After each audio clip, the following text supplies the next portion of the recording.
What I'm wondering now is how you got on with this idea of por and para. Remember that this decision of whether to use por or para is in the top three most common mistakes amongst people learning Spanish and students of Spanish. So practically everyone has an issue with this concept, this idea of por and para. It's understandable because this thing really doesn't exist in English, so for that reason it feels so foreign to us native English speakers, and it gives us an extra hurdle to have to jump over initially when we're forming our sentences in Spanish.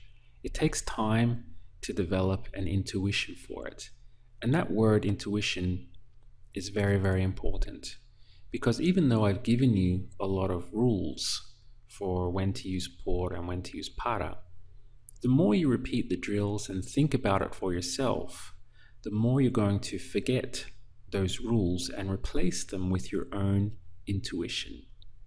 When you start to feel that happening, it's an exciting moment in your journey along learning Spanish because you're starting to internalize the grammar rather than to hold on to a bunch of stringent rules. And that is really what we want. We want to develop an intuition for when it feels right to use por and when it feels right to use para. But in order to get there, we have to start somewhere. And the most mechanical way is just to start off by holding on to those rules that I gave you. Now, it takes days to do this, and I would recommend that you have regular breaks. For example, you can study it one day, then have a break of 1 or 2 days, and then go back and redo it all again. Now, the more attempts that you make, you'll find that the fog starts to clear more and more and more. And your subconscious is going to be working like crazy in the background to try to make sense of it all anyway.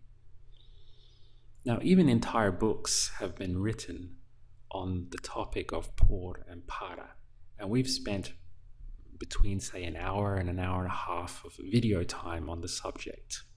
So just be patient with yourself and realize that it is a topic which is something very deep about Spanish, very particular about Spanish using por or para, just because those little words can imply so much meaning about the sentence.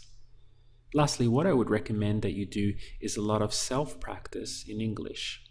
So you could be stuck in traffic or walking along the street or anything like that, and you can use times or to catch yourself saying things in English and wonder to yourself, well, if I was saying that thing in Spanish, would I use por or para in this instance?